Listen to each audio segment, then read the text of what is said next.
melt is when I'm ocean waves.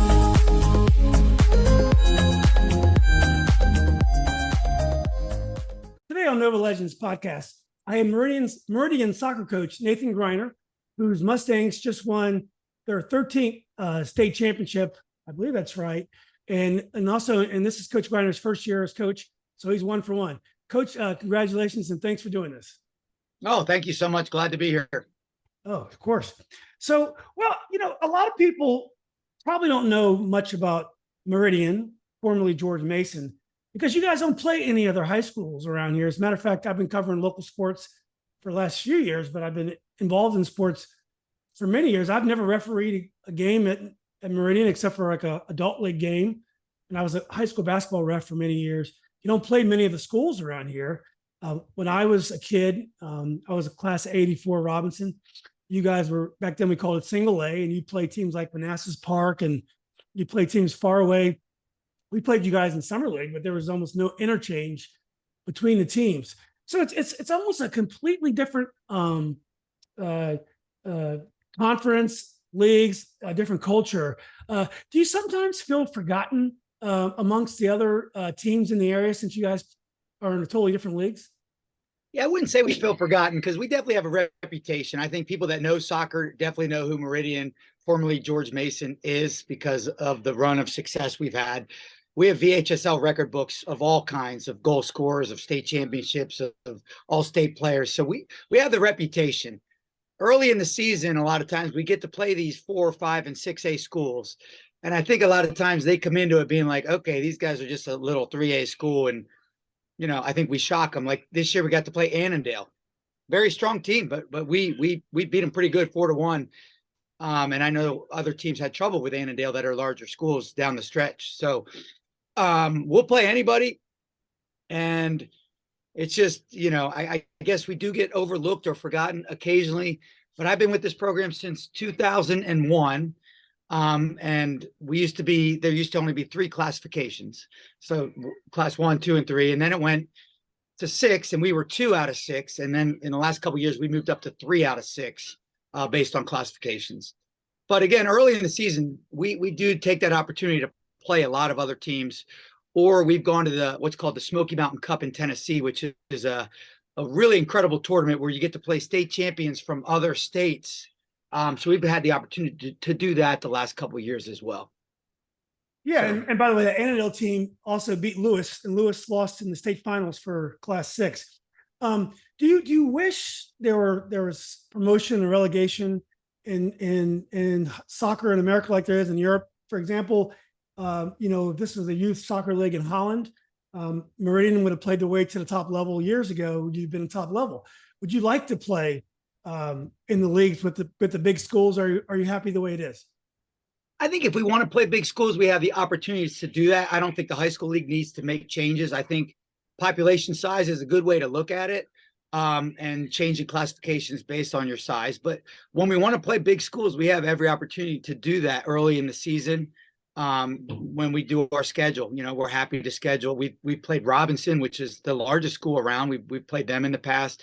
So we do play a lot of big schools. And when we go again to the Smoky Mountain Cup, we have another opportunity to showcase what we have here in Tennessee against other state champions from other teams. So we definitely have opportunities if we want it. I'm not asking for change. I think we get to represent. And if you saw that state final, I mean, that was a battle all the way through. It was 0-0 all the way to penalty kicks. And that's the way it should be. It was not, it's not like it was an easy ride for us to win the state title this year. Yeah. Well, the team you played in the final is Charlottesville, and Charlottesville's got a rich soccer culture now. They've got great clubs. The clubs are almost dominant now in club. The high schools, Charlottesville plays Albemarle. They're good. Skyland, Monticello is good. So you play a really tough team. Oftentimes, soccer is a game for the suburbs. The suburbs tend to dominate soccer in America just because that's where the best coaches tend to be. It's a great demographic for soccer. I'm sure they got great athletes in the country, but they might not have the same exposure. Might not have enough kids with the same exposure to the same training as you would have at a high school like Meridian. Do you find is it a little bit tough to get up for a game when you're traveling 60 miles and you're playing a rural team? You know you're going to beat them 5-0. Does it get a little difficult to get up for those types of games? I would say not for me, but for my players, sometimes you look in their eyes and they're like, okay, coach, I hear you're trying to get us fired up, but we know we got this one. But our goal is to go 1-0 every day. We want to get better every game. And whatever that takes to get better, no matter how we play, we still want to play our game and show that we're improving throughout the season. This was a perfect example this season. We started off the season guns a-blazing. We were just destroying the first couple teams we played, scoring at will. And then all of a sudden we hit some adversity, which was, we had to look in the mirror and be like, wow, okay, we might have to make some changes here. And I just give all the credit in the world to my senior leadership and my captains, because after we lost to Tuscarora 4-2, and then we lost another one to Manassas Park 2-1, we kind of looked in the mirror and we said, what's the definition of insanity? It's doing the same thing over and over and expecting a different result, but we weren't getting a different result. We were getting the exact same result. So my seniors, my captains especially, spent a weekend together organizing a 17-page document detailing how we can get better, how we're going to change our formation, where guys can play in this formation, and basically tear it down to rebuild it. And that's what we did. We tore it down and rebuilt it. It wasn't something that was going to happen overnight. It was kind of middle of the season, but they're like, I think we still have enough time to get this to catch fire. Plus, we had an injury. We had this guy named Ty Bala. He's a senior. He was struggling with a hamstring injury, but he had 19 goals in 7 games. That's how dominant he was. Well, then his hamstring started to fatigue via club in high school, and then he broke his foot. And we knew we were going to be without him down the stretch for the state run and the region run. That's when my team really internally looked at each other and said, we can still do this without Ty. And that's when other guys started to step up. And that's when guys started to score. We get 5 different goals from 5 different players in a game. That's when we knew we could still do this. We reinvented ourselves, so to speak. And I give the credit to those seniors. Literally, it's like having 9 extra coaches out there on the field. So that's great. Well, at Tuscarora, my high school classmate Chris Frazier's son, Ethan Frazier, is a high flying striker for them. He can score a lot of goals with just about anybody. So maybe that loss wasn't all that bad. So Coach, did you feel any pressure? I was watching ESPN special 30 for 30 about a player named Charlie Scott, one of the first star Black player in the ACC. And his sophomore year, back then freshmen didn't play intercollegiate. UNC got to the final and they ended up winning in his sophomore year. He felt so much pressure because they had won the year before. And he felt like if they didn't win this year, if they didn't win that year, they were going to blame him. So when it was over, what was your feeling? It was just relief, because he thought, man, they were going to kill me, being the first Black player in the ACC. And then, they had to win. What about you though? You had this legendary coach. I'm losing his name right now. But you Frank replaced Spinella. him. Yeah, Frank Spinella. Frank Spinella. You had to replace him. Did you feel pressure, in your first year having to win? That's a great question. So again, I've been with this program since 2001.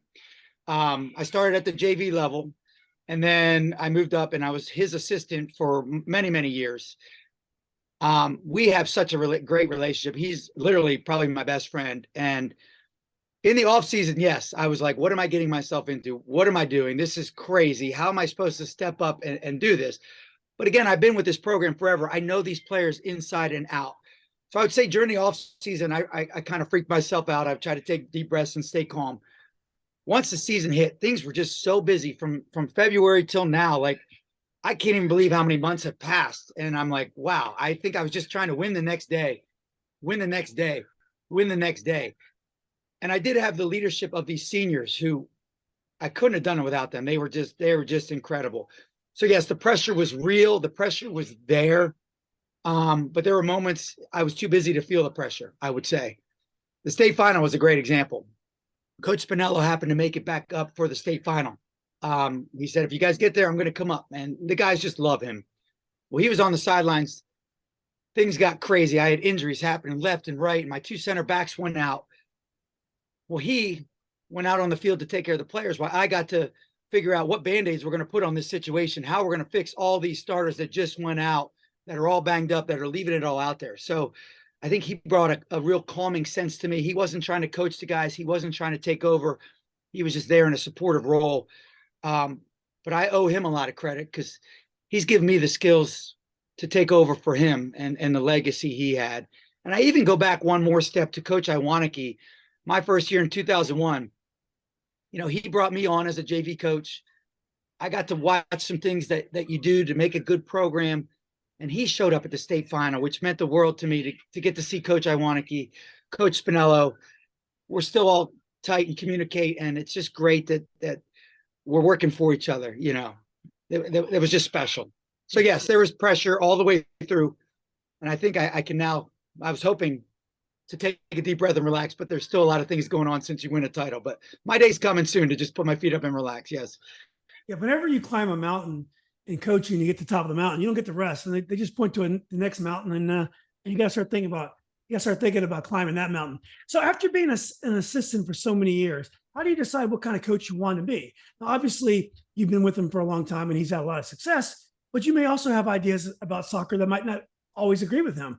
Was it difficult to bring your own ideas into a club that's had so much success? And how did you go about that process?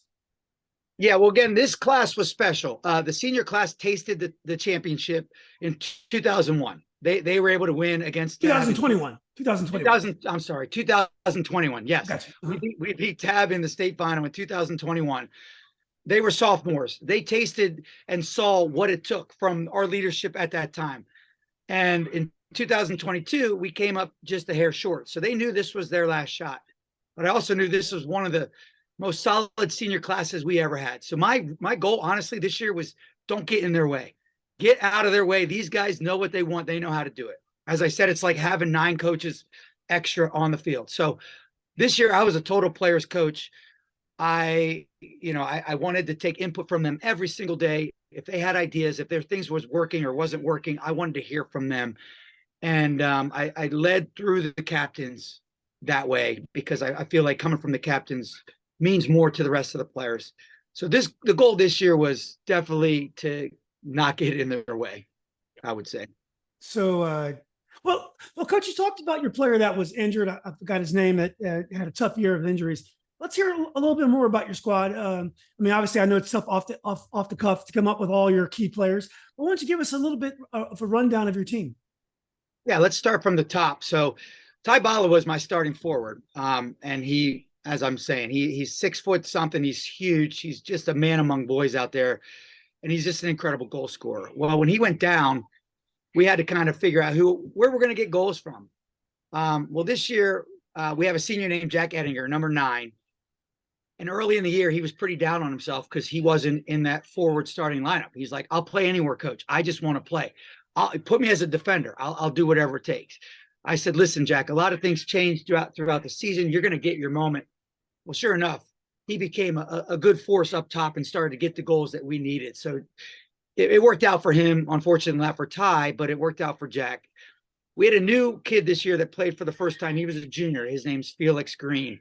He's an elite level ECL club player, but he decided he was going to do high school this year.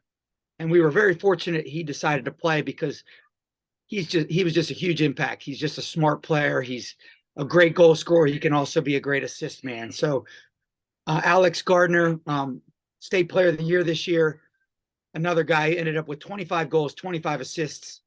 We call him the magician. At least that's what I call him. That's my nickname for him. But that's a guy. It's a generational guy. You're not going to get another player like him in the 20 some years I've been there. He's just unique. So that was our forward lineup: Alex Gardner, Felix Green, and Jack Ettinger, and then we'd plug in Lucas Borg and Yannick Gajewski in there as a plug and play type of thing. Our midfield was epic, man. We had some really good midfielders. Tucker Allball on the outside. He's a junior. And then we had Ben Bilo on the right side at the mid. Alex Gardner was actually our attacking mid, but I listed him as a forward for all region, all district, all state meetings because there was just so many midfielders. So he was kind of a midfield forward. And then Fernando Urbas, our defensive center back. I give him a lot of credit. We didn't surrender one goal all region or all state round, not one goal. And I give him a lot of credit being the first guy in that defensive lineup. And then our back four, we switched from 3 in the back to 4 in the back. And I give that credit to Charlie Russell because it was he's like, listen, 3's not working. We got to make a change. Charlie Russell is a brick blank house, if you know what I mean. He's just a big, strong dude, physical, epic foot, can still score goals. But we have a saying where the ball can get by you, the man can get by you, but the ball and the man cannot get by you. And he lived and died by that. That was his philosophy. So if you were going to get by him, you were going to feel his presence. Next to him, we had a sophomore, Fletcher Sadie. Those guys were our 2 center backs. We call him Flawless Fletch because he made 0 mistakes in the state round. He was mistake free in the state round.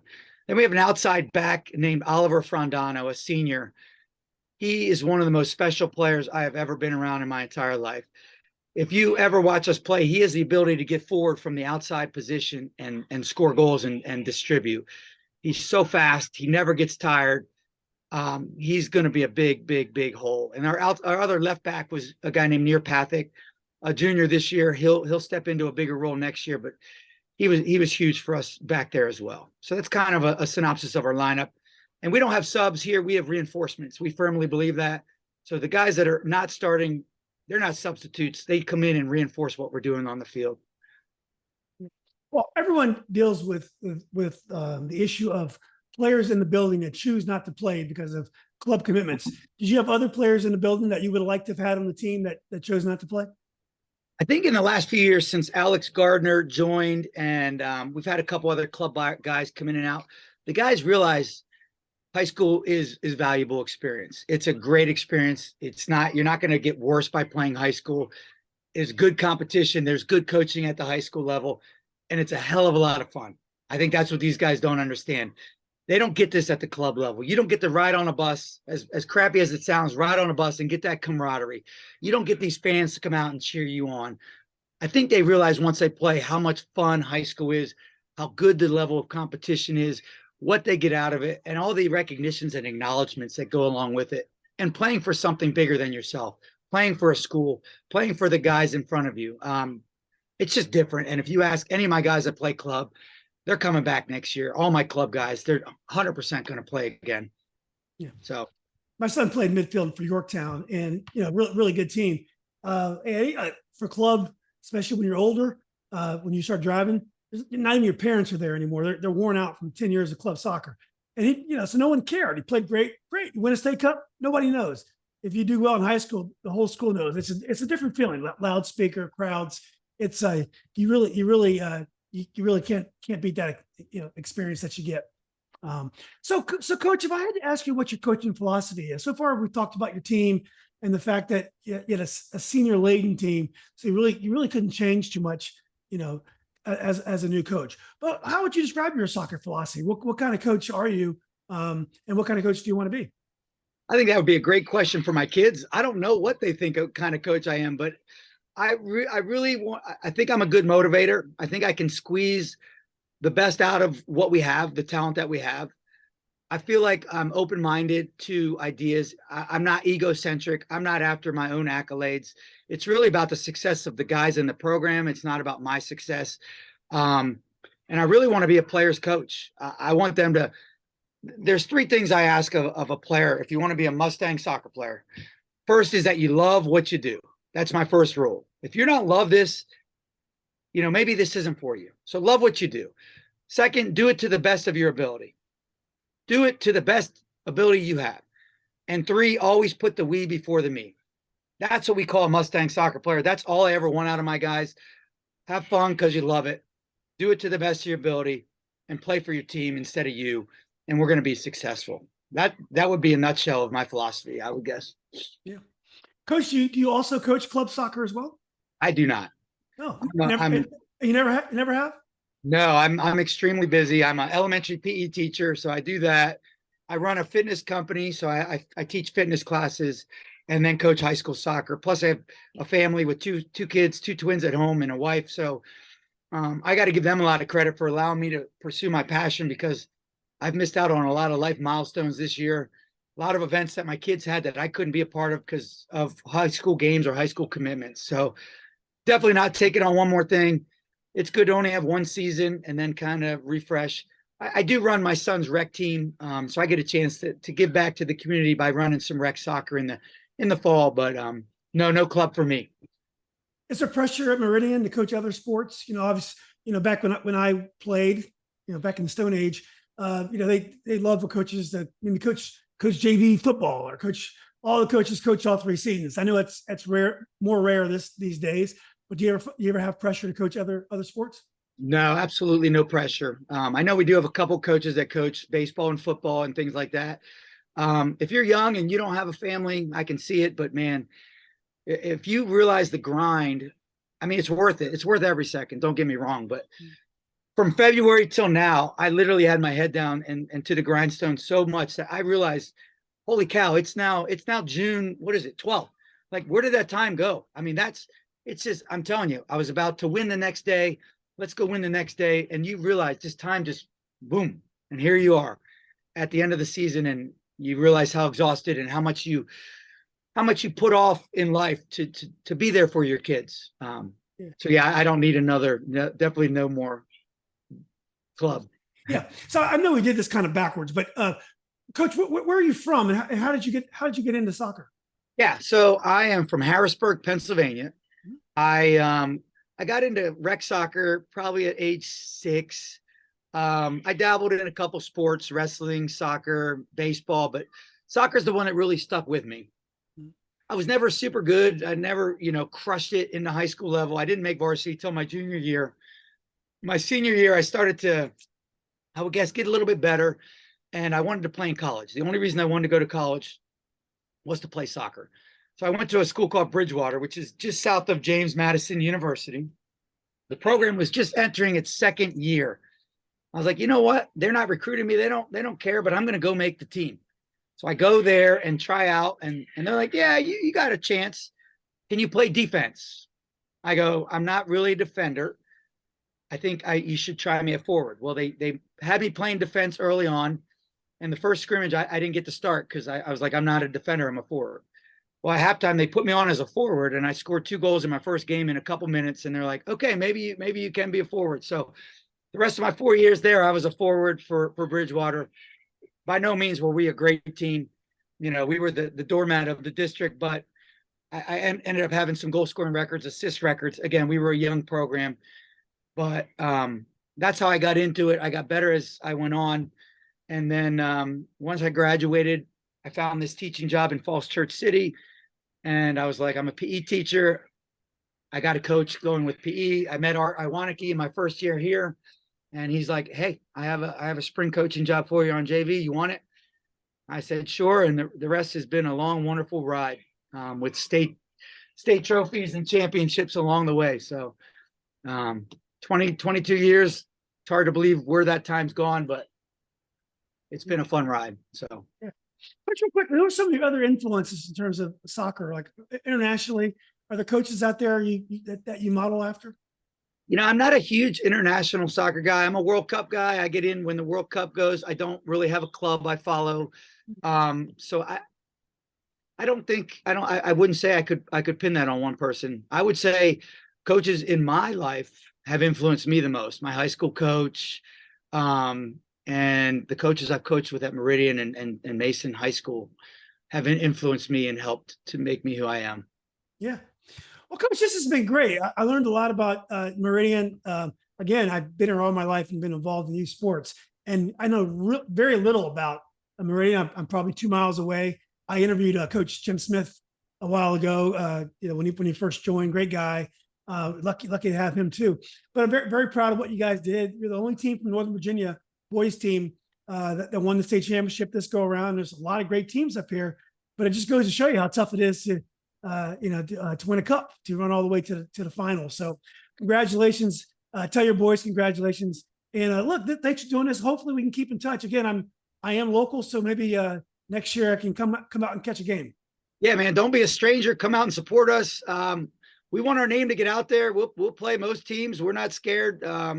So we're going to work on that schedule for next year, but we like to get battle tested early. I think that's how we win down the stretch. And that's what we did this year. We'll take on, all the larger schools early on, get our minds right and find out who we are, what we have, and what our identity is going to be, which every year is slightly different.